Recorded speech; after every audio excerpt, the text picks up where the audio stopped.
a dar uma explicação da divergência na psicografia em relação na linguagem e na escrita dos espíritos. Tá ok? Ou seja, ele reconhece que, digamos assim, que o mais importante na mensagem não é simplesmente a prova específica da mesma letra, ou da mesma voz, ou da assinatura, sim do pensamento que ele está exalindo e que vai, digamos assim, ao encontro do espírito que tá dizendo. Porque isso depende do médium, depende de uma série de situações. Uhum. Beleza? Beleza. Então, quem é que lê aí? Eu posso ler. Tá. Beleza. A contradição, aliás, não é sempre tão real quanto pode parecer. Não vemos todos os dias homens que professam a mesma ciência divergirem nas suas definições, seja porque empregam termos diferentes, seja porque diferenças de ponto de vista, embora a ideia fundamental seja sempre a mesma, que se conte, se possível, o número de definições dadas sobre a gramática. Acrescentemos que a forma da resposta depende quase sempre da forma da pergunta. Seria pueril, portanto, ver-se uma contradição onde geralmente não existe mais do que uma diferença de palavras. Os espíritos superiores não se preocupam absolutamente com a forma. Para eles, a essência do pensamento é tudo. Tomemos, por exemplo, a definição de alma. Não tendo essa palavra uma definição única, os espíritos podem, como nós, divergir na sua aplicação. Um poderá dizer que ela é o princípio da vida, outro chamá-la de centelha anímica, um terceiro dizer que ela é interna, um quarto que é externa, etc. E todos terão razão segundo os seus pontos de vista. Poderíamos mesmo acreditar que alguns deles professem teorias materialistas, e, no entanto, não ser assim. O mesmo acontece com relação a Deus. Será Ele o princípio de todas as coisas, o Criador do universo, a inteligência suprema, o infinito, o grande espírito, etc., etc. Mas, em definitivo, será sempre Deus. Se temos ainda a classificação dos espíritos, formam eles uma série ininterrupta do mais baixo ao mais alto grau, e sua classificação é, portanto, arbitrária. Um poderá estabelecê-la em 3 classes, outro em 5, 10 ou 20, à vontade, sem por isso estar em erro. Todas as ciências humanas oferecem o mesmo exemplo. Cada sábio tem o seu sistema. Os sistemas variam, mas a ciência é sempre a mesma. Quer se aprenda a botânica pelo sistema de Linneu, de Jussieu ou de Tournefort, não se saberá menos botânica. Deixemos, portanto, de dar às coisas puramente convencionais mais importância do que merecem, para nos atermos ao que é verdadeiramente sério, e não raro a reflexão nos fará descobrir, naquilo que parece mais contraditório, a similitude que nos escapara ao primeiro exame. Pessoal, olha, isso é importante, porque naquele livro do Ernesto Bozano, ao fazer uma avaliação da mensagem espírita, nós temos que entender que, não sei se vocês deram uma lidinha devagar ou uma passada de olhos no livro, mas ele explica muito bem isso. Para avaliar uma mensagem, nós temos que primeiro entender de que maneira a pergunta foi realizada e se o contexto da resposta equivale ao fundo moral do que ele está dizendo. Não é sempre o nome que vale no texto. É sempre uma questão da mensagem ser didática. Aqui eu acho que ele também, ele quer dizer assim, a gente tem, para entender, a gente tem que entender a essência da coisa.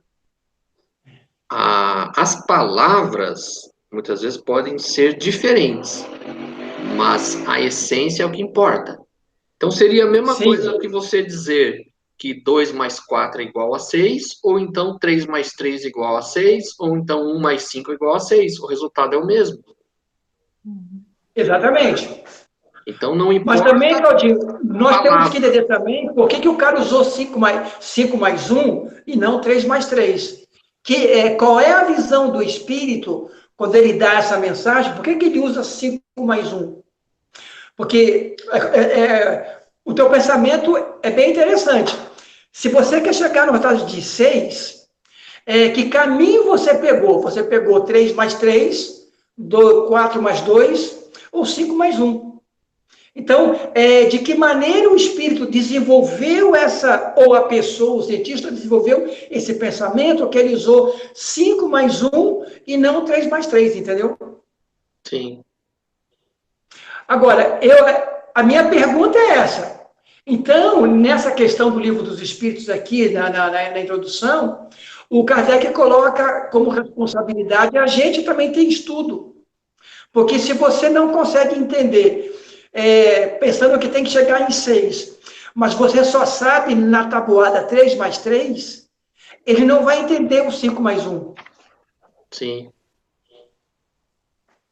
Você tem que ter um conhecimento mais amplo para entender as diferenças de linguagem, mas se você não entende isso, você acaba achando que o outro está dizendo é contraditório, ou é diferente, ou está errado. E no fundo, todos estão usando palavras diferentes, mas para explicar a mesma coisa. Então, se você não tem esse conhecimento mais amplo, você acaba se enganando nas suas, vamos dizer assim, nas suas conclusões. Então, é mais ou menos isso que eu entendi que ele quer dizer aqui. Eu também. E você, Amandinha, o que você acha disso? Não importa, né, a forma que chegou ao resultado, né? Se todos estão alinhados com o mesmo resultado. É porque aqui não fala o que você citou, né, Jorge? Que tem que saber por que que o espírito utilizou, por exemplo, 5 mais um, o outro 4, né, mais um, vamos dizer assim, 4 mais 2. E o outro usou 3 mais 3. Você acha que isso aí é importante também saber, por que que cada um foi por esse caminho? É porque aqui está parecendo dizer que isso não seria importante, né? E sim o resultado, né? A Sim, essência. porque isso, Amanda, eu acho que traz para a gente, né? Não sei o que o Cláudio vai dizer, mas eu queria também saber a sua opinião. Isso mostra um pouco que a doutrina, ela não é tão simples para as pessoas simples. Kardec coloca muito que ela é didática, mas às vezes ela não é didática. Se a pessoa não tem um pouco de conhecimento até intelectual, ele não vai entender esse 3 mais 3. Aí vem outro, fala assim, de uma outra coisa, colocando 5 mais um. Aí o outro vem e coloca 4 mais 2, entendeu? Aí vem mais um e coloca o seguinte: 2 mais 2 mais 2 mais 2 mais 2 mais 2, entendeu? Aí a pessoa Seria fica. o entender os porquês, né? O porquê disso, né? Será que isso não dificulta um pouco a simplicidade e não nos faz, digamos assim, a doutrina ser mais simples, entrar no povo, será? Então, é o que dizem, né? Que dizem que a doutrina espírita é uma doutrina só para pessoas intelectuais, Eu sempre ouvi isso também.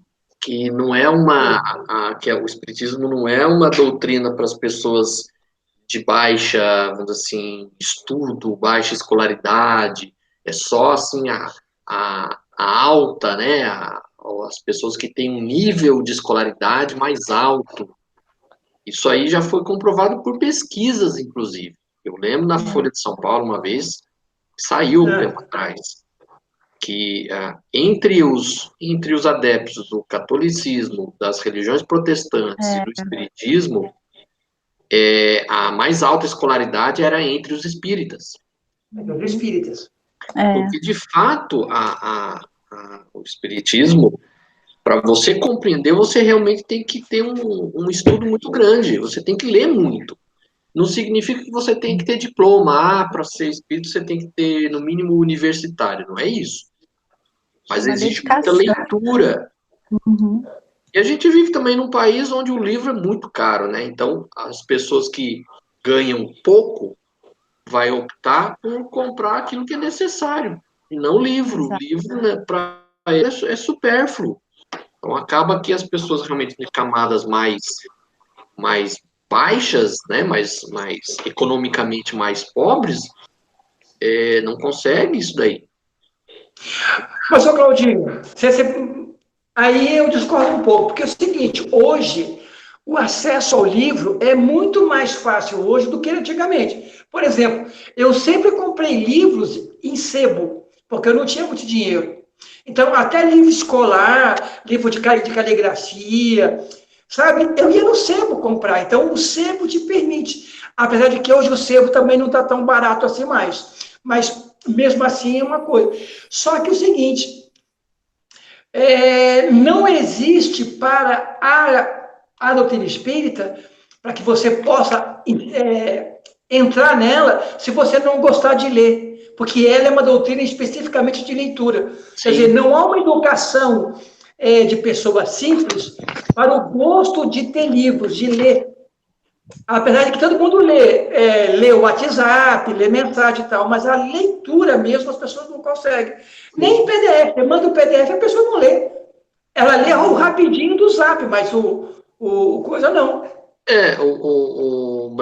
O brasileiro, ele ainda tem um hábito de leitura muito pouco leitura. As pessoas, na verdade, não gostam muito de ler. É uma coisa que para muitos é meio, tipo assim, cansativo.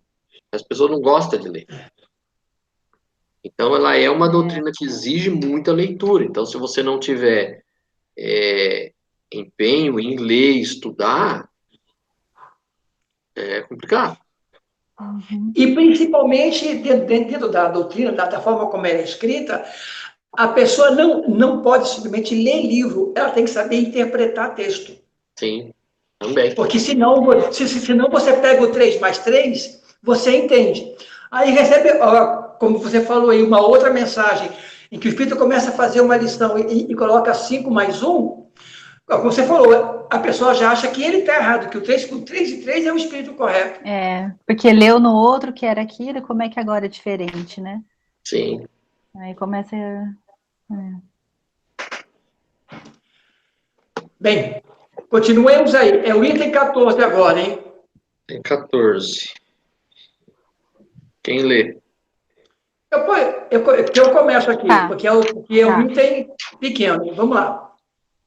Passaríamos ligeiramente sobre a objeção de certos céticos às falhas de ortografia cometidas por alguns espíritos, se ela não devesse dar lugar a uma observação essencial. Sua ortografia, é preciso dizê-lo, não é sempre irrepreensível, mas é preciso ser bem curto de razão para fazê-lo objeto de uma crítica séria, dizendo que, uma vez que os espíritos sabem de tudo, eles devem saber ortografia. Isso aí é meio complicado, né? Estranho isso. Estranho isso aí. Eles devem saber ortografia, sei lá. Porque aí é o seguinte, quando o Kardec escreveu isso, eu tenho a impressão, relendo, é que ele escreveu isso na época lá na França para pessoas que tinham educação e que sabiam ler e escrever. Né? Mas ele mesmo, digamos assim, mas ele mesmo coloca várias vezes no livro do Livro dos Médiuns que o espírito utiliza muito do médium. Se o médium tem uma caligrafia ruim, vai ser difícil você entender, às vezes, porque Sim. Não é o que escreve ruim, é a caligrafia do médium. Então, mas aqui ele não está falando exatamente caligrafia, ele está falando ortografia. ortografia, ou seja, escreve as palavras erradas. mas igual o povo hoje em dia no WhatsApp, escreve lá, tudo errado lá. Sim. Escreve seja. Aí você acha que isso é o correto e fica seja, entendeu? Então eu acho que ele colocou nessa colocação exatamente isso. Porque o grande problema da mediunidade não é o espírito em si, mas é o instrumento que ele usa, né? Que ele tem. Sim. Então, mas aí é aquela ideia que muitas vezes as pessoas têm, que porque a pessoa morreu, porque é um espírito, a pessoa sabe de tudo, você entendeu? E não entende que, na verdade, um espírito que muitas vezes está dando uma comunicação é uma pessoa que já viveu aqui na Terra e também, muitas vezes, não teve uma educação capaz de, né, te dar um estilo de redação impecável. A pessoa vai se manifestar, ela vai se manifestar com a cultura que ela tinha. Ela tinha aqui, né? A pessoa, mais ou menos, isso é uma coisa que muitas vezes eu falo nas aulas, né? Quando faço aula na escola de aprendizes. Não é porque a pessoa morreu que ela vai entrar vai absorver toda a sapiência do universo e quando se manifestar, vai se manifestar como se fosse um gênio. Não é assim, a pessoa se manifesta da forma que falava, com a mesma cultura que ela tinha quando estava encarnado. Então, obviamente que se o médium está escrevendo, está ali sob assim, não é aquela mediunidade inspirada, é uma mediunidade mecânica, né? Se o médium cedeu o braço para o espírito escrever, ele vai escrever com erro de português, por exemplo, igual quando ele era encarnado. Aqui. Exatamente. Aí sim. Mas nesse ponto, gente, aí nós temos que ver a didática e a psicologia dos benfeitores espirituais quando eles vão incorporar no terreiro de Umbanda. Porque lá eles usam, como a psicofonia é a mais comum, os próprios guias falam praticamente como o assistente vai entender. Eles usam a palavra na altura de quem está ouvindo e com mensagem mais simples. Hoje, aqui fala assim, né? Uma vez que os espíritos sabem de tudo, eles devem saber ortografia. Mas aí a gente está falando de espíritos elevados, bem, não é isso? Sim, também. Porque aqui sabem de tudo, né? Aonde que você está vendo isso? É ali, ó.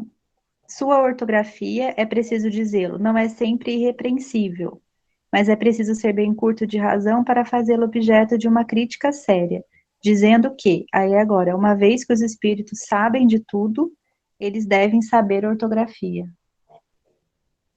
Então, essa é a crítica que eles faziam, né? Pô, como é que ele escreve o negócio tudo errado se ele é um espírito e sabe tudo? Na verdade, é uma crítica que eles estão fazendo, que os céticos, né, os adversários da doutrina fazem. Pô, mas se ele é um espírito, ele sabe tudo, ele tem que escrever tudo certinho. Por que ele está escrevendo tudo errado?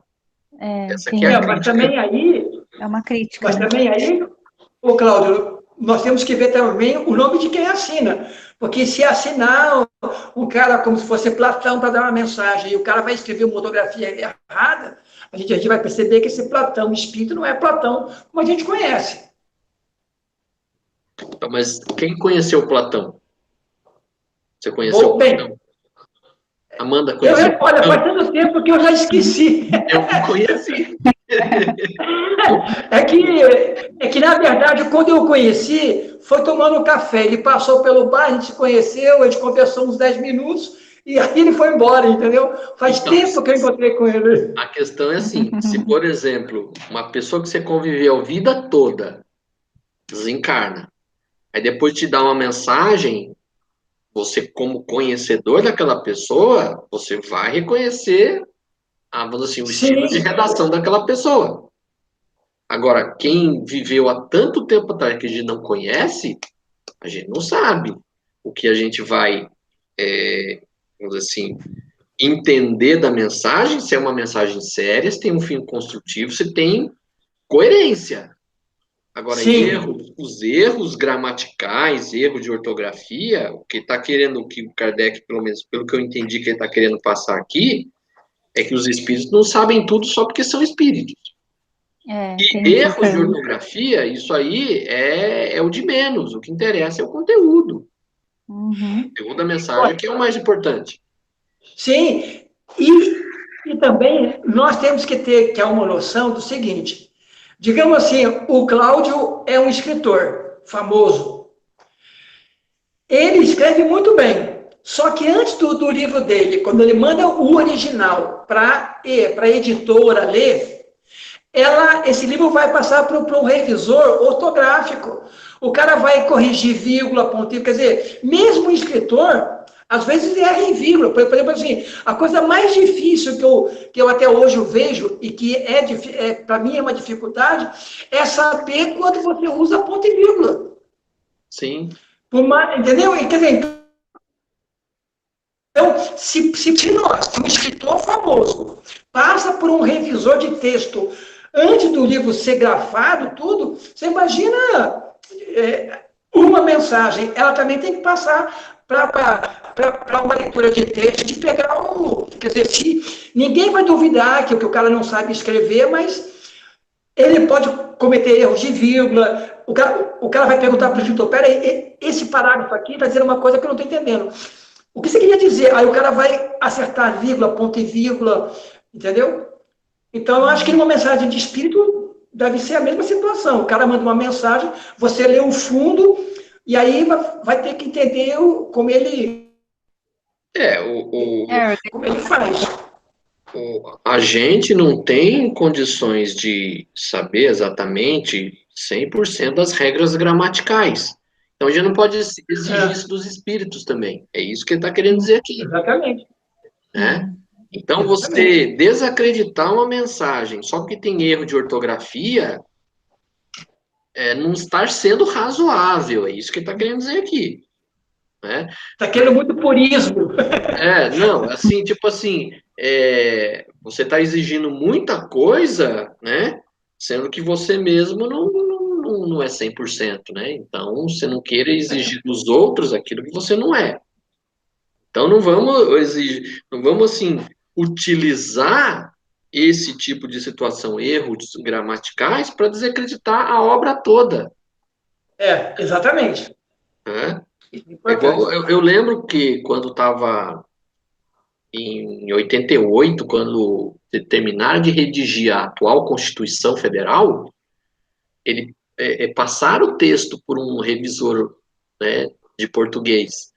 E aí eles sugeriram, né, algumas mudanças ali no e vírgula, inclusive, que o pessoal fala, olha, se você mudar isso aí, já vai mudar o sentido da Constituição. Você muda uma porque uma vírgula muda. você já vai estar mudando o que está querendo dizer o texto. Né? Então, é um negócio complicado. Vamos lá, gente. Poderíamos lhes opor os numerosos pecados desse gênero cometido por mais de um sábio na terra, o que não lhes tira o mérito. Mas há, nesse fato, uma questão mais grave. Para os espíritos, e sobretudo para os espíritos superiores, a ideia é tudo, a forma não é nada. Livres da matéria, sua linguagem entre eles é rápida como o pensamento, uma vez que é o pensamento que se comunica sem intermediários. Eles devem, pois, se encontrarem desacomodados quando são obrigados para se comunicarem conosco a se servir das formas longas e embaraçosas da linguagem humana e, sobretudo, da insuficiência e da imperfeição dessa linguagem para exprimir todas as ideias. É o que eles mesmos dizem. Ou seja, né, ele está dizendo aqui o seguinte: o problema é você encontrar a palavra correta para poder revestir a ideia que a gente não tem aqui. Se você vai dar uma ideia, por exemplo, uma das coisas que pessoas não sabem aqui no Brasil é que o idioma português, ele é o idioma mais clássico que existe no mundo. Ele consegue revestir em 90% a ideia do que a pessoa quer colocar, porque aqui tem palavras que, Se você for falar inglês, por mais que seja muito dito, é quase uma prosódia. Eles falam com uma palavra, ela significa várias e várias coisas ao mesmo tempo, dependendo daquilo que você quer dizer. Então, para o tradutor, você tem que conhecer, inclusive, o texto inteiro do cara para poder... Se você não sabe bem português e nem bem inglês, você traduz, literalmente, você erra no texto. Mas o português não. O português tem palavras que realmente colocam. Se quiser fazer uma experiência, entra no Google Tradutor, pega um texto longo em português e manda traduzir para o inglês. Para você ver, o texto em português é desse tamanho. Em inglês, ele vai ficar desse tamanho. Ele diminui o tamanho do texto quando traduz para o inglês. Engraçado, já fiz várias vezes isso e deu esse resultado.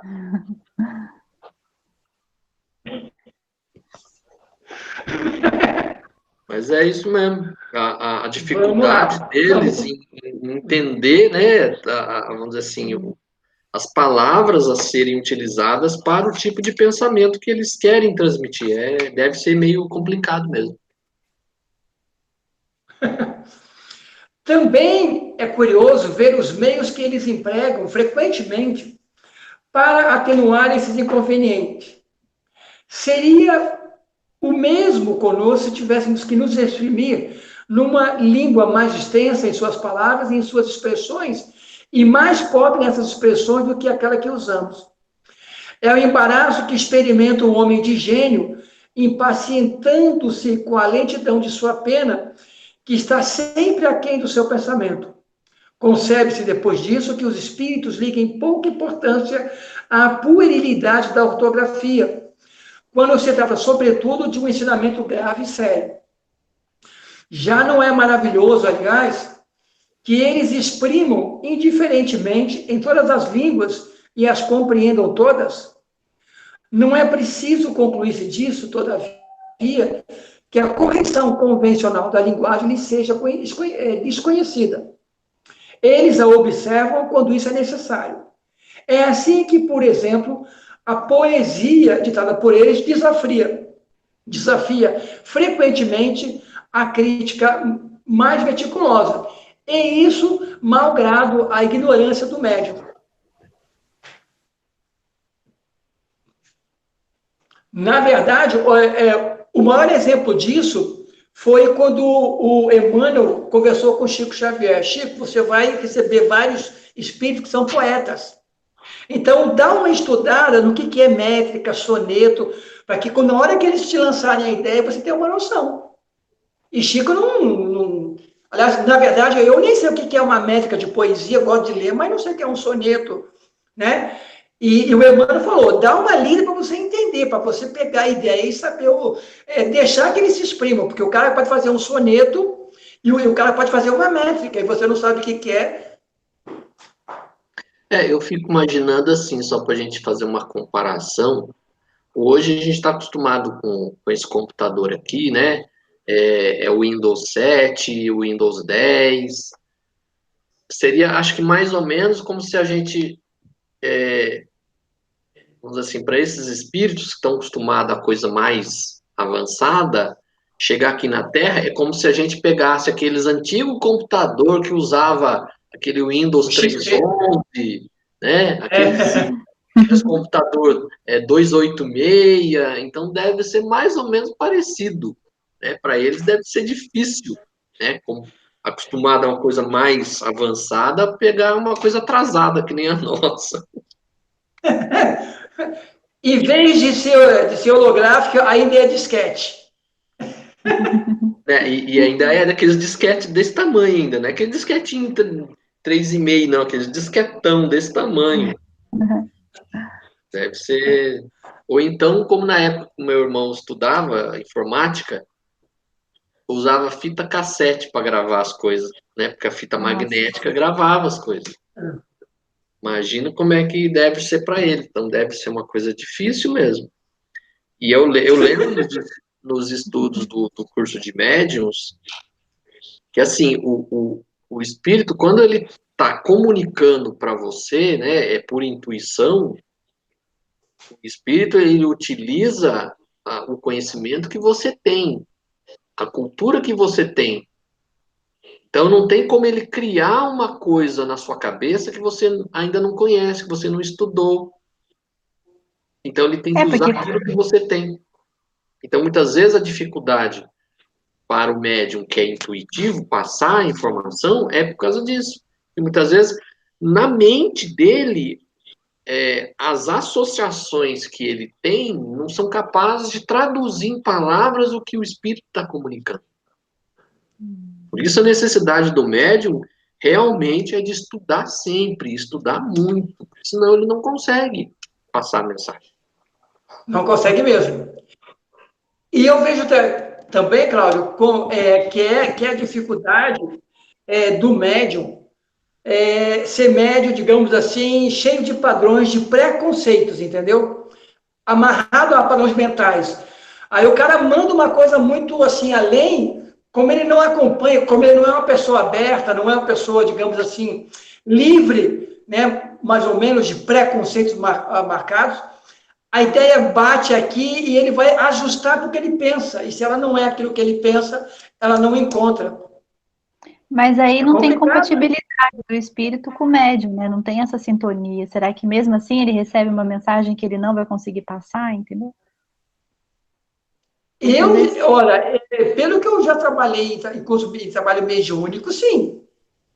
Eu percebo que, como eu falei que é para vocês, eu já trabalhei como dialogador e como médium em trabalho mediúnico de desobsessão. Então, eu já percebi que tem médiuns masculinos que têm preconceito em receber espíritos femininos. Porque é um preconceito, é um padrão mental do médium. Mas é isso que eu gostaria de entender. Como é que uma pessoa que é médium, que sabe que espírito não tem sexo, que ele pode nascer homem, pode nascer mulher, como é que ele tem preconceito de receber um espírito feminino? Não dá para entender isso. Mas ô Cláudio, aí vem o nosso tipo de aprendizagem aqui na forma do planeta. Quando nós criamos, e a gente não sabe filtrar algumas coisas, quando nos é embutido preconceitos familiares, ideias comuns na sociedade, mesmo que a gente lute contra isso, se você não tem uma boa personalidade de leitura, de averiguação e de liberdade mental, esse preconceito fica, cara. É um negócio hiper complicado. E aí ele está ali para servir.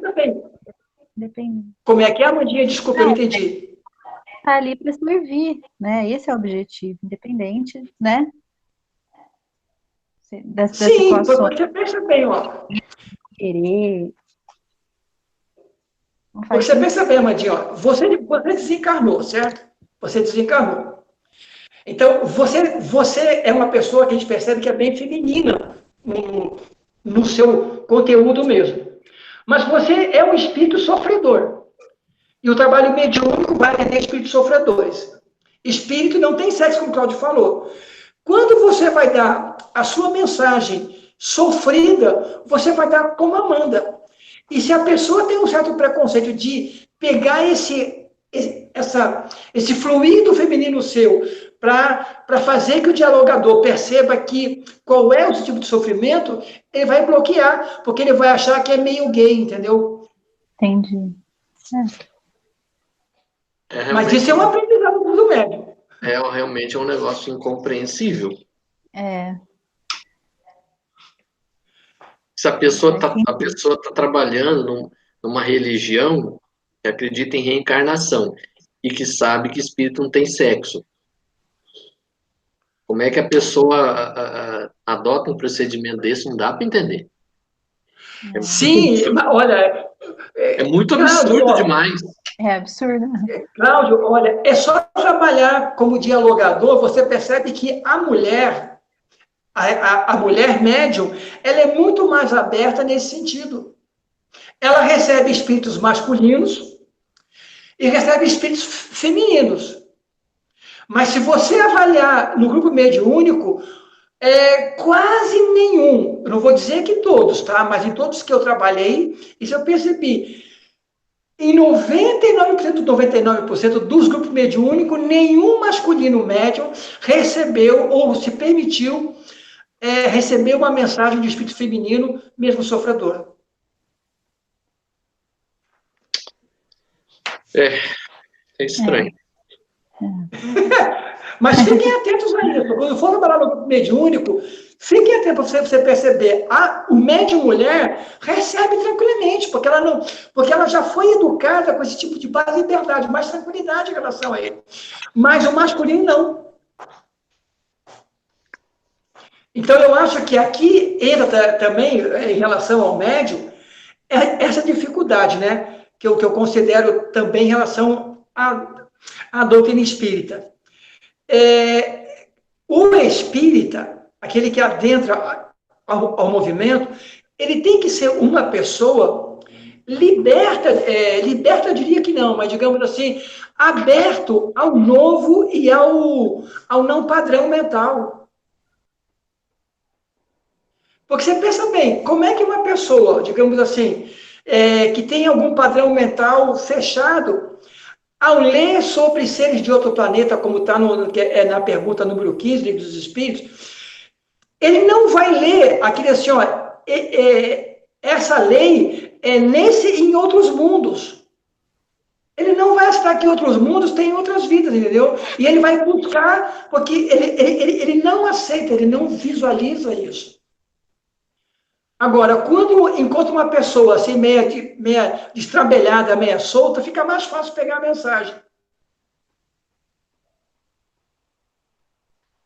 Pois é. Vamos seguir? Vamos seguir. Quem é que vai ler a 15?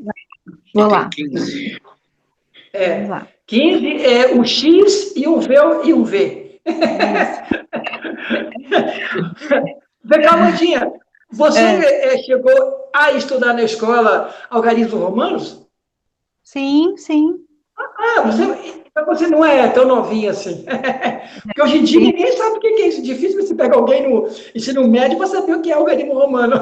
É só os antigos que sabem isso. Vamos lá.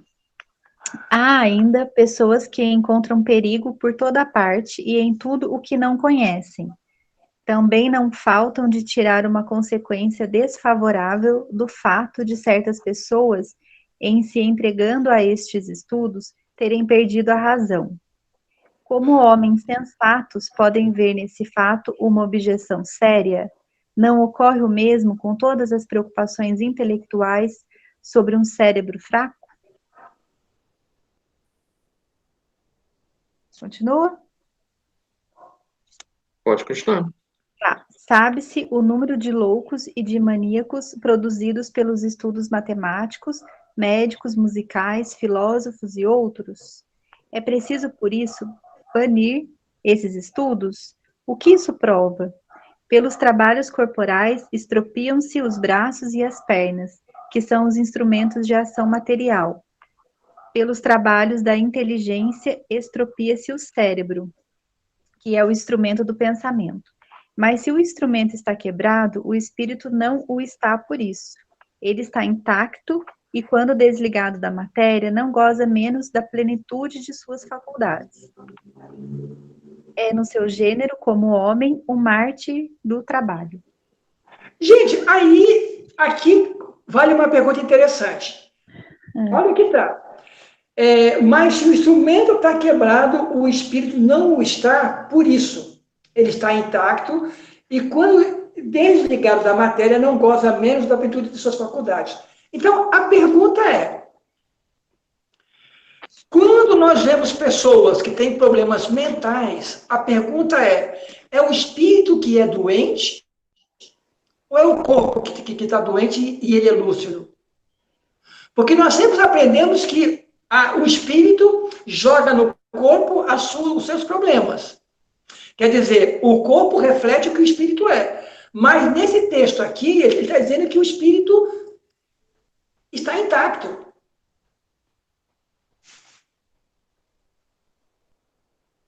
Então, mas aqui eu acho que ele não dá uma conclusão generalizada para todos os problemas de ordem mental.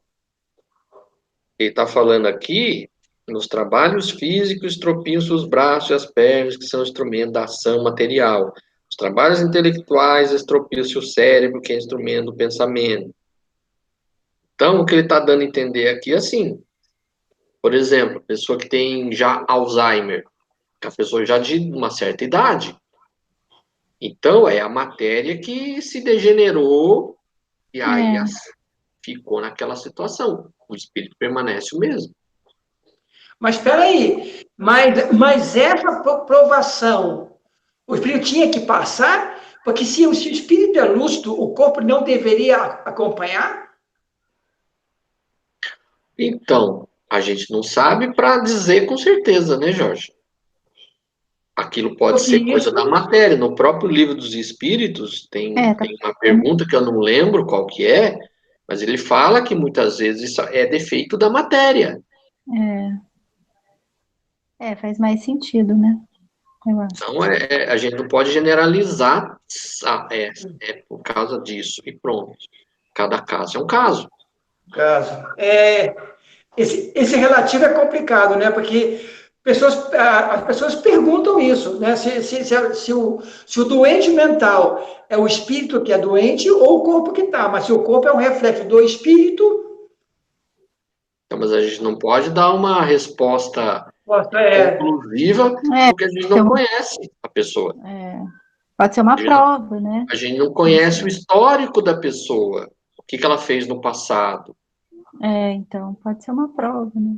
Então, não tem uma coisa assim definitiva, não tem uma receita de bolo. É assim para todos os casos, cada caso. isso que é complicado, o Cláudio. Então, mas é Porque complicado porque as pessoas geral, né? querem Geral. respostas, as pessoas querem respostas prontas. As pessoas muitas vezes chegam no espiritismo achando que o espiritismo é um oráculo que vai dar todas as respostas. Não é assim. E aí que é complicado. Mas é isso mesmo. O que ele está dizendo no texto aqui é que, assim, porque a pessoa entrou no espiritismo, ela ficou louca porque ela entrou no espiritismo. Aí ele está questionando aqui. Ah, mas só existe louco no espiritismo? Fora do espiritismo, todo mundo está perfeitamente com as suas faculdades mentais? Porque eu falo sim porque eu tinha duas tias que eram ultracatólicas. Elas diziam, não, você entrou para o espiritismo, você vai ficar louco. Elas falavam isso.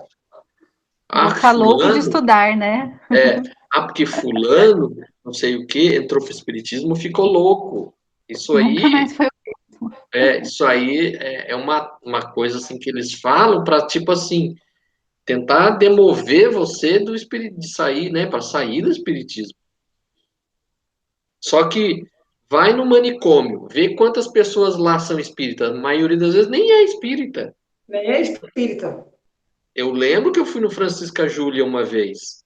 Tinha pessoas lá, inclusive eram evangélicas, outras eram católicas. Então, na verdade, é mais um, né? O que ele está tentando rebater aqui é mais um dos argumentos das pessoas que eram adversárias do espiritismo. Ele está tentando combater mais um argumento, né? Mostrando que as coisas não são bem assim.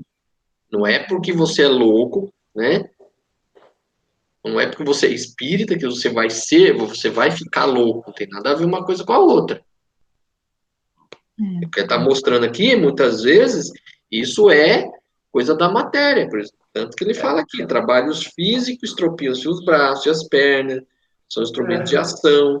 Nos trabalhos intelectuais estropia-se o cérebro, que é instrumento do pensamento, né? Então, coisa da matéria, muitas vezes não tem nada a ver com religião, não tem nada a ver com você ser filósofo, você ser um cientista, coisa muitas vezes que é da matéria. Agora, que existe na própria literatura espírita Existe casos que a pessoa nasceu já com deficiência mental, aí é um outro caso, Outro caso. uma outra situação. Beleza aí, gente? Beleza. Pode ir? Todas as grandes preocupações do espírito podem ocasionar a loucura. As ciências, as artes, a própria religião fornecem seus contingentes. A loucura tem por causa primeira uma predisposição orgânica do cérebro que o torna mais ou menos acessível a certas impressões. Estando dada uma predisposição à loucura, esta toma o caráter da preocupação principal, que se torna então uma ideia fixa. Essa ideia fixa poderá ser a dos espíritos, naquele que se ocupa com eles, como poderá ser a de Deus, dos anjos, do diabo, da fortuna, do poder, de uma arte, de uma ciência, da maternidade, de um sistema político-social.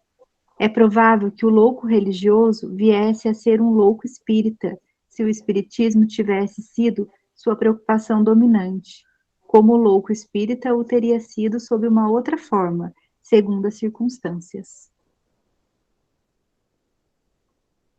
Digo, pois, que o espiritismo não tem nenhum privilégio sob esse aspecto, mas vou mais longe. Digo que, bem compreendido, é um preservativo contra a loucura. É isso mesmo, né?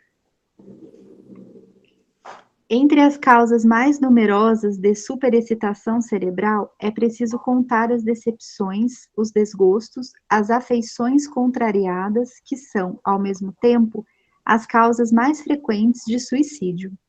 Ora, o verdadeiro espírita vê as coisas deste mundo de um ponto de vista bastante elevado. Elas lhe parecem tão pequenas, tão mesquinhas, diante do futuro que o espera. A vida é para ele tão curta, tão fugidia, que as atribulações não são aos seus olhos senão os incidentes de uma viagem desagradável. O que em outro produziria uma violenta emoção o afeta mediocremente. Ele sabe, aliás, que os desgostos da vida são provas que servem para o seu adiantamento. Se as suporta sem murmurar, porque será recompensado segundo a coragem com a qual as tenha suportado. Suas convicções lhe dão, pois, uma resignação que o preserva do desespero e, por conseguinte, de uma causa permanente de loucura e de suicídio. Ele sabe, por outro lado, pelo espetáculo que lhe dão as comunicações com os espíritos, a sorte daqueles que abreviam voluntariamente os seus dias, e esse quadro é o bastante para o fazer refletir. Também o número daqueles que se detiveram sobre essa inclinação funesta é considerável. É este um dos resultados do espiritismo, que os incrédulos se riam dele quanto o quiseram. Eu lhes desejo as consolações que ele proporciona a todos aqueles que se dão ao trabalho de sondar-lhes as misteriosas profundezas. Gente, olha, esse parágrafo aí é um parágrafo do ideal. Não vamos idealizar que nós espíritas já estamos nessa condição que ele coloca.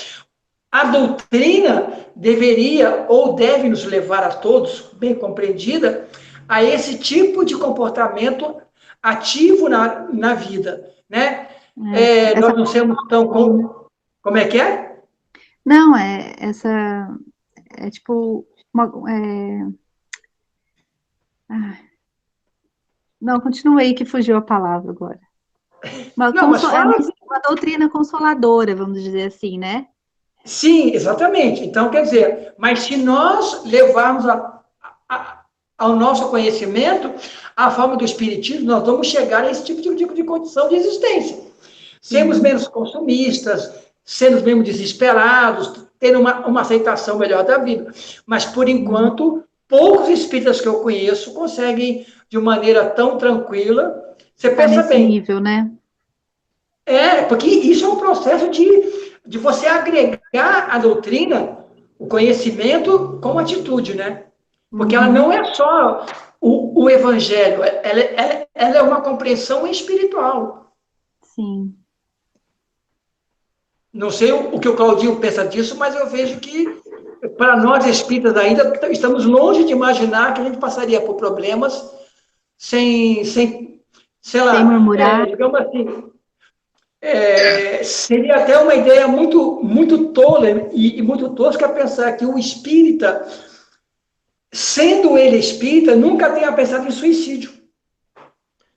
Aqui quando ele fala que o espiritismo bem compreendido é um preservativo da loucura, a gente tem que primeiro entender que o espiritismo ela é uma doutrina reencarnacionista. Então, a partir do momento que a gente entende que nós não vivemos uma única vida, chegou. Chegou, não, por favor. Doutor Babu andando, hein, meu filho? Estamos no item 15. Já estamos no item 15. 1, 2, 3, 4, no quinto parágrafo, meu filho. Continua aí, Claudinho. Eu acho que vocês pularam e nem eu, na verdade. Vamos embora. Então, a gente está comentando o primeiro, segundo, terceiro, quarto parágrafo. Quinto parágrafo. Não, quinto a gente não começou ainda. 1, 2, 3, 4. Não, entre as causas mais numerosas, estamos nesse. Então, esse é o quarto. Aqui no meu está como quinto. Ao número das causas de loucura, é isso? O seu está um parágrafo a mais, Jorge. Não porque, digo, pois, que o espiritismo, né? É o texto. Esse é o terceiro. Eu acho que vocês não estão estudando, que um fala que está no quinto, outro fala que está no terceiro. Vocês estão perdidos nesse negócio aí, né? Entre as causas mais numerosas, não é isso? Entre as causas mais frequentes de superexcitação. Esse é o quarto parágrafo. Para mim é o quinto. É 1, 2, 3, 4, quinto. Porque digo, pois. Para mim, que digo, pois, que o espiritismo, para mim, é um parágrafo. Não, para mim é o quarto. Se for isso aí, a gente está no quarto. Porque é 1, 2, 3, 4. Eu acho que o seu livro dos espíritos está com defeito, Jorge. É que o meu é igual ao do Jorge, eu acho. O dele é igual ao meu, porque aqui, pois que o espiritismo, né, nenhum privilégio, mas vou longe, é um parágrafo separado. Mas tudo bem. Continua aí, Claudinho. Em relação a isso, você está falando que é uma doutrina reencarnacionista. E aí... Então, aqui quando ele fala que o espiritismo bem compreendido é um preservativo da loucura, é justamente isso, porque o espiritismo, como é uma doutrina reencarnacionista, sabemos que a gente não vive uma vida só. Então, a gente tem que partir primeiro do princípio que o que a gente está passando aqui é o resultado que nós fizemos no passado. Então, são duas coisas, dois princípios importantes na doutrina espírita. Primeiro, a reencarnação. Segundo, que nós colhemos o que plantamos. Então, o que a gente passa aqui não é Deus que está nos perseguindo. A gente tem mais aceitação, né, com isso. Sim. Se a gente compreende que a gente reencarna várias vezes e que a gente está colhendo o que plantou, a gente passa a entender a nossa responsabilidade pelas as dificuldades que a gente vive. Então, não é Deus que está nos perseguindo. Não é o diabo que está nos tentando. É o resultado daquilo que nós fizemos de errado no passado.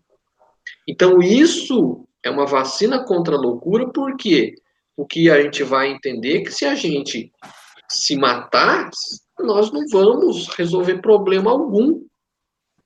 Então, a gente tem que continuar lutando contra as dificuldades, a nossa melhoria íntima, que é isso que vai melhorar a nossa vida. Sim, Claudinho, mas essa compreensão passa realmente por um agregado desse ensinamento, porque você pensa bem, no meio espírita que você conhece, você já encontrou alguém que seja assim, elas lhe parecem tão pequenas, tão mesquinhas, diante do futuro que o espera. Eu com dificuldade. Ainda a vida material para nós pesa. A vida é para ele tão curta e tão fugidia que as atribulações não são aos seus olhos senão incidentes, mas uma viagem desagradável. O que em outro produziria violenta emoção, o afeta mediocremente. Quer dizer, isso é uma ideia de processo do ideal. Sim. Mas, quer dizer, nós não podemos dizer que para nós, digamos assim, diante de um fato realmente, de uma perda de um familiar querido, de um acidente, você diria, não, está tudo certo, isso foi de outra encarnação, estou bem na vida. Sim. Não estou dizendo que a gente Não vai sofra os efeitos das dificuldades. O que eu estou falando é que, a partir do momento que a gente conhece, a gente passa a suportar melhor isso. Sim. Aí a gente não vai levar as coisas ao extremo, Sim. né? Como se matar, né?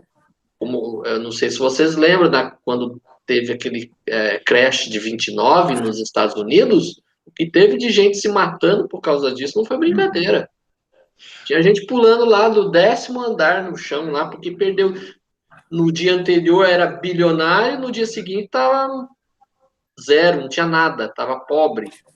E também teve aquela seita lá dos anos 80, acho que o Jorjão participava dessas seitas meio esotéricas dos anos 80 lá. O pessoal foi com uma fazenda. Eu não estou falando que é daquele maluquinho lá da Guiana, não, né, cara? Lá da Guiana, não. Porque eu acho que foi no final dos 80, 90, que o pessoal de uma seita foi para uma fazenda, esperou o cometa passar e todo mundo se matou lá também. Lá nos Estados Unidos, foi. Sim. Então se previne dessas loucuras também, desses certos gurus que pregam algumas coisas também, que não tem nada a ver. Não ficar mas, gente, mas daí também nós caímos também no impasse. Digamos assim, ó, vamos lembrar, eu sei que a Amandinha não era nem nascida ainda, mas o Claudinho já era. Alguém aqui lembra do incêndio do Joelma, não? Incêndio do Joelma. Lembra, né? Eu sei da história. Tem até filme. Filme, né? Eu vi esse incêndio, eu morava em São Paulo. A pergunta é, olha bem, lendo pelo ideal, quando você estava lá em cima, várias pessoas ficaram assim naquela dúvida. Se eu ficar nessa janela, eu posso morrer queimado. O cara pulava. A pergunta é, isso é um suicídio? Ou não acreditar que a vida pode ser salva? Porque o espírito também entraria nessa divagação. O cara está lá na janela. E eu me lembro até hoje que é uma cena incrível. Enquanto pessoas estavam desesperadas e alguns pulavam, pelo menos de morrer queimado, achavam que caindo você ia pagar amarrado, tinha um senhor que é a cena que ficou, digamos assim, hoje seria viral, né? Mas na época foi uma cena marcante. Ele estava no parapeito da janela, aquele calor imenso, ele queimado, e ele não pulou, ele pegou um cigarro e começou a fumar, porque ele tinha que ficar calmo, ele ficou esperando o bombeiro, mas estava pegando fogo aquele negócio. E ele se encostou naquele lugar quente, ele devia estar numa altura, ele pegou um cigarro e começou a fumar para ficar tranquilo. E ele não é espírita. Esse do pessoal pular, eu não considero como suicídio, apesar que possa ser, porque tem esse atenuante da pessoa, que é o desespero da pessoa. Exatamente, a tentativa de fuga. Isso, então isso vai entrar na contabilidade da pessoa, porque é desespero. Se a pessoa, nós espíritas, se passar por uma situação, a gente fica meio também sem chão, uma situação parecida com essa, imagina o pessoal que não tem um conhecimento assim ainda, né?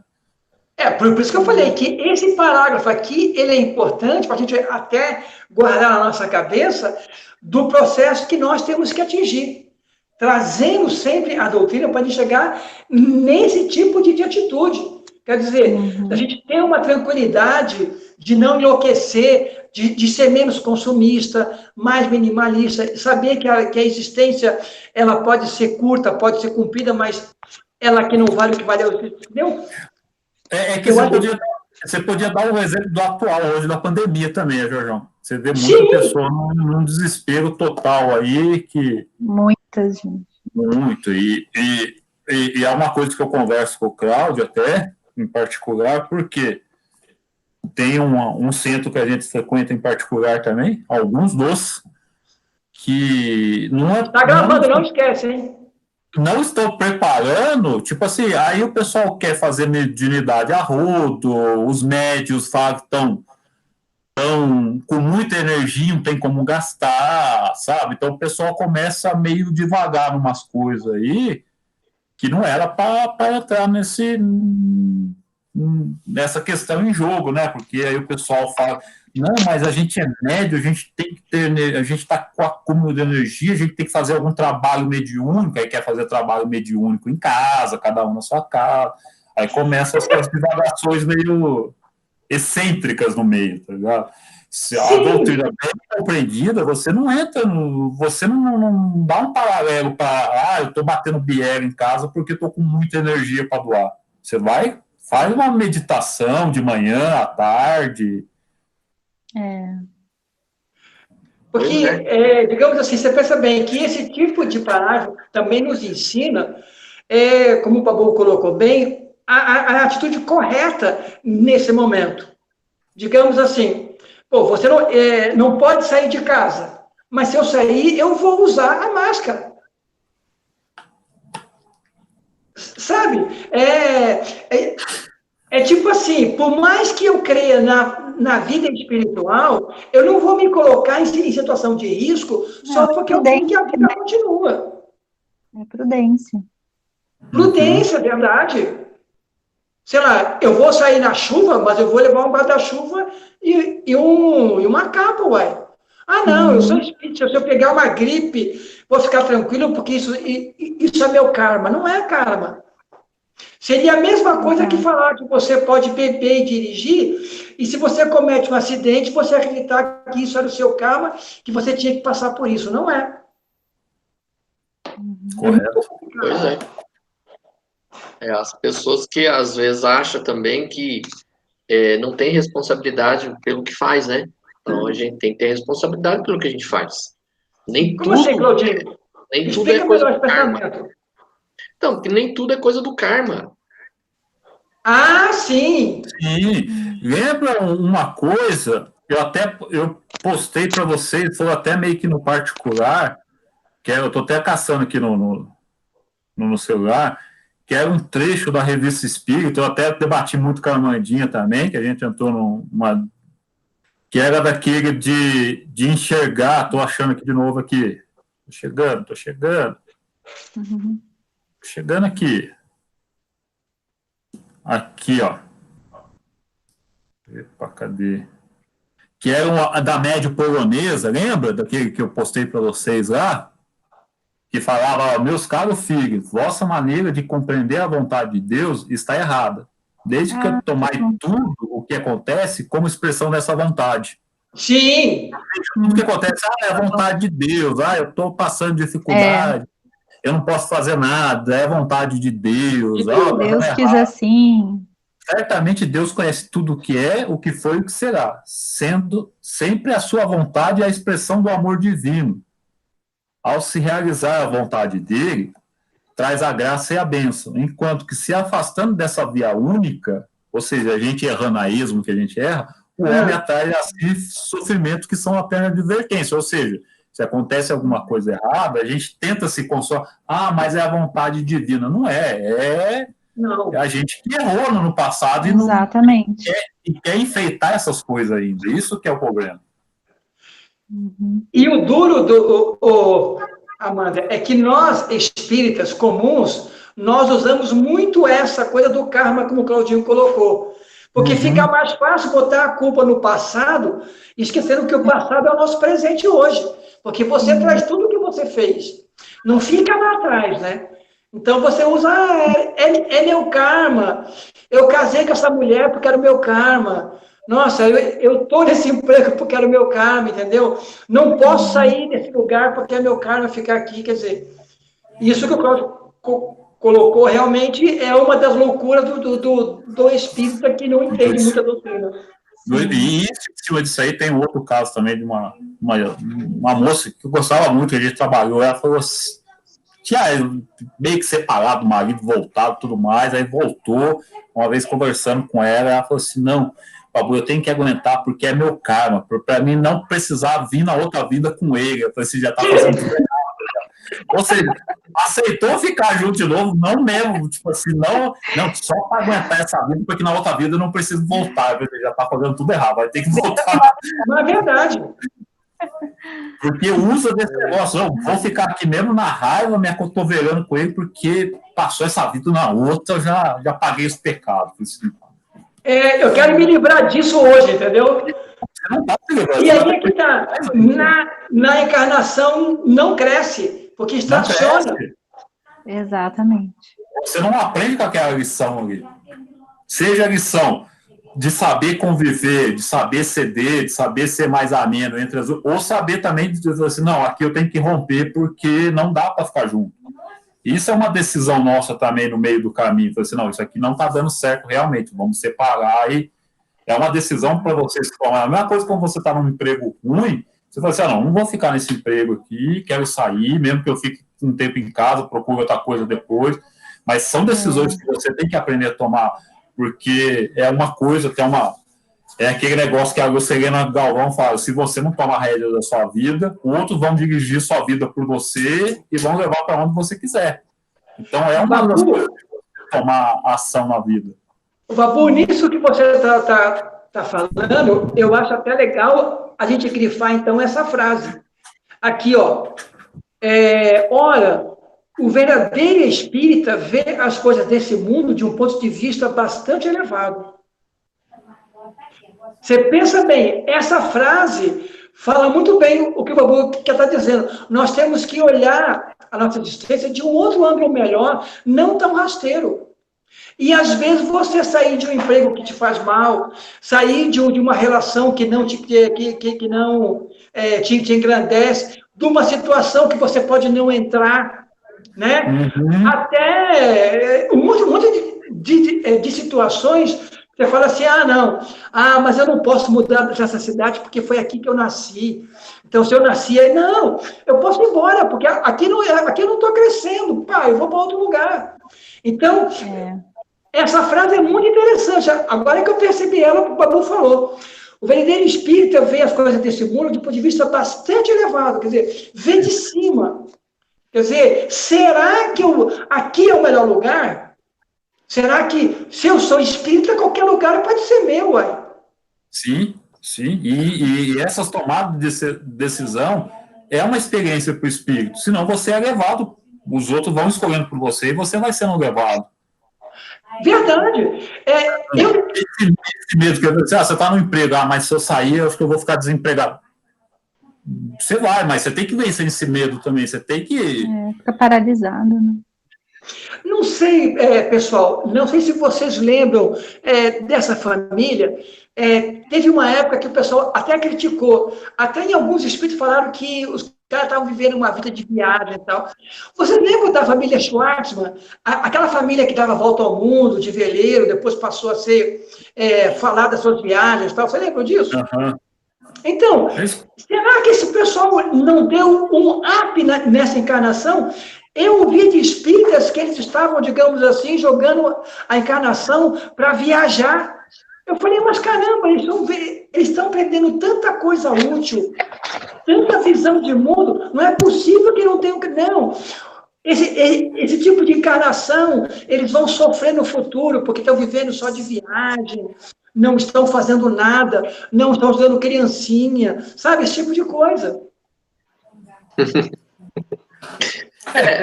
Eu acho que é uma experiência que talvez eles tenham que ter. A gente tem que entender que a experiência de um não necessariamente tem que ser igual a do outro. Todo mundo tem a mesma experiência, cada um tem que ter experiências diferentes. Então, às vezes, para eles vai ser benéfico para alguma coisa. Uhum. Sim. Pode ser, porque é que o espírita gosta muito disso, de procurar informação em livros de Chico Xavier e falar que tudo é contra. Se morreu queimado é porque queimava os romanos lá, queimava os cristãos na época. É bem isso aí. Essas coisas. Então, quer dizer isso, né? E acho que a reencarnação tem que ser igual para todo mundo. Eu, Jorjão, Amandinha, o senador tem que passar a mesma coisa. Tipo assim, aquele filme igual para todo mundo. Tem que trabalhar no asilo, tem que fazer caridade de sopa. Porque a experiência passada deles pode ter sido alguma coisa. É exemplo, isso vai a infinito, né? Que nem o Jorge falou assim, o pessoal era apegado num lugar só, não saía de um lugar só. Eu falei assim, não, essa encarnação, vocês não vão ser apegados a lugar nenhum. Vamos viajar aí, para vocês não terem esse apego a um local especial. Assim, é infinito as possibilidades dessa família, a experiência que eles estão vivendo. Por isso que eu achei que essa frase merece ser grifada. Eu vou grifar porque é importante.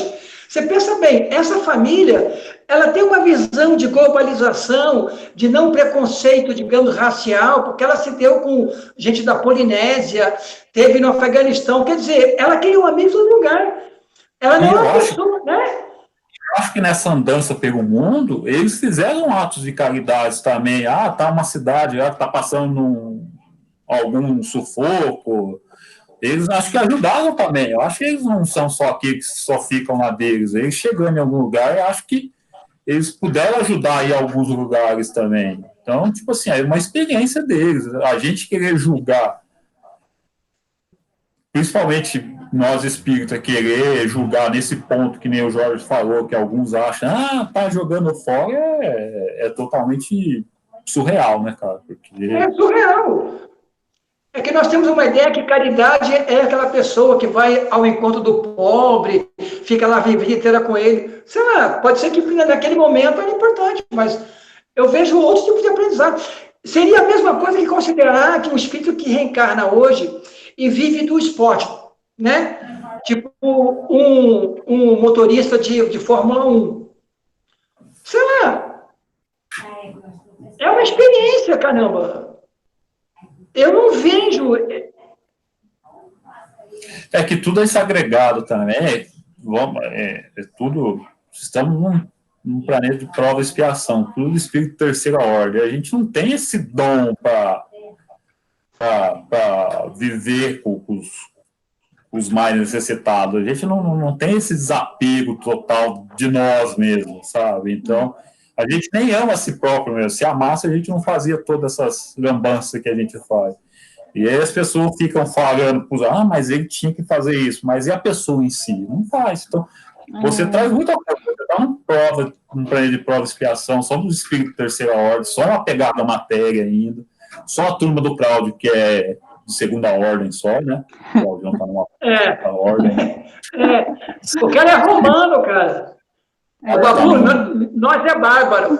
Amandinha, continua lendo aí. Vamos lá. Ao número das causas de loucura é preciso acrescentar ainda o medo, e o medo do diabo desarranjou mais de um cérebro. Sabe-se o número de vítimas que se fez amedrontando imaginações fracas com esse quadro, que se esforça por tornar mais pavoroso com hediondos detalhes?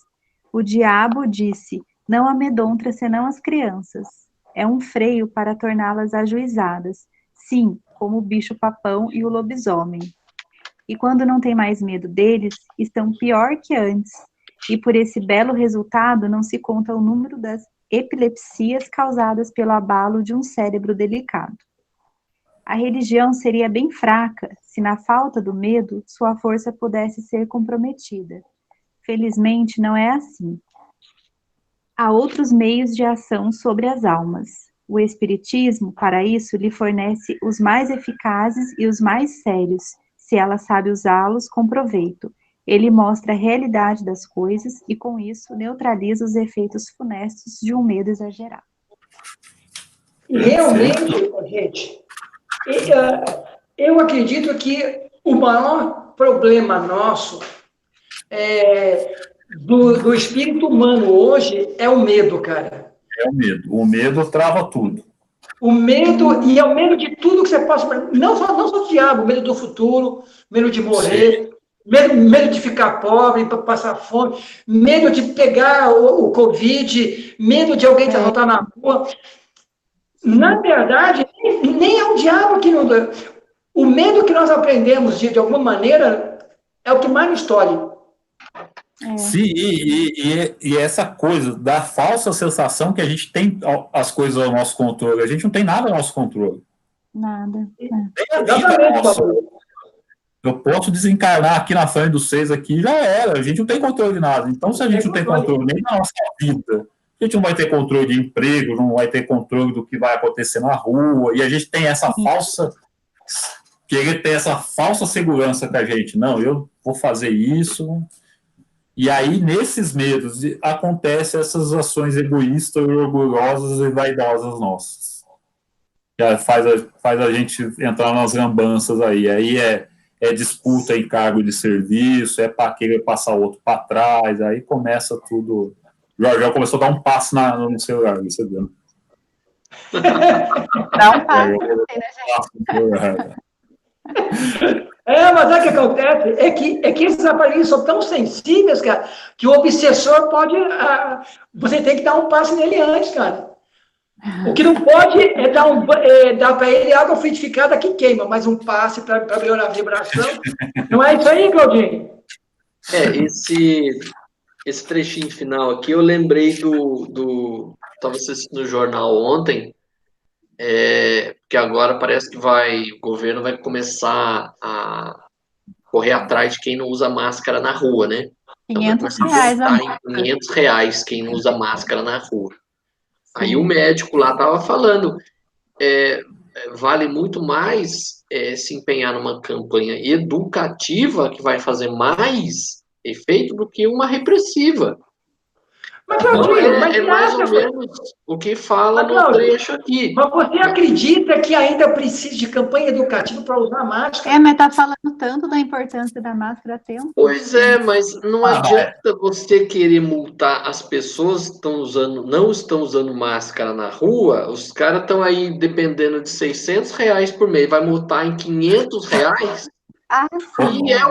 E como que vai multar essas pessoas? Todo mundo usa uma placa de licença. Isso também não sei. Policial multar? Mas aí pra você ver, só para essa pimenta, que o pessoal é tudo sem juízo.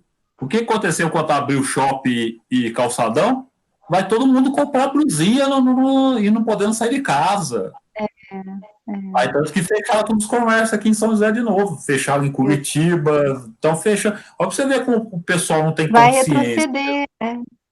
Se fosse um povo consciente que foi, tipo, você viu o pessoal em vários países e tudo mais. Aqui, cara, infelizmente, o povo brasileiro não tem consciência. A gente viu que o povo brasileiro pensa muito nele só e coisa fúteis, cara. Você nem que não Cláudio, mas já dá um susto, entendeu? Porque eu acho que às vezes tem que funcionar assim. Eu não acredito, assim como no trecho está falando que o diabo não mete medo em ninguém, isso aí não vai pôr medo nas pessoas. Quem não acredita em usar máscara vai continuar não usando.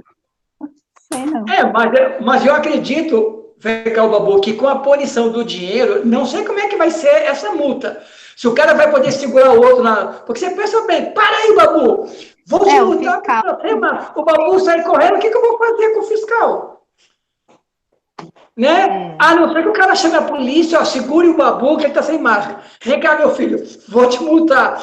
Assina que você recebeu. Se chega... Eu vejo esse anúncio que o governo fez uma coisa assim mais de retórica, igual falar no diabo para meter medo nas pessoas. Não vai funcionar. Eu também acho isso. Porque aqui em Jacareí uma vez aconteceu isso, né? Porque as meninas do estacionamento público, né, na rua, e que você recebe aquele papelzinho, beleza.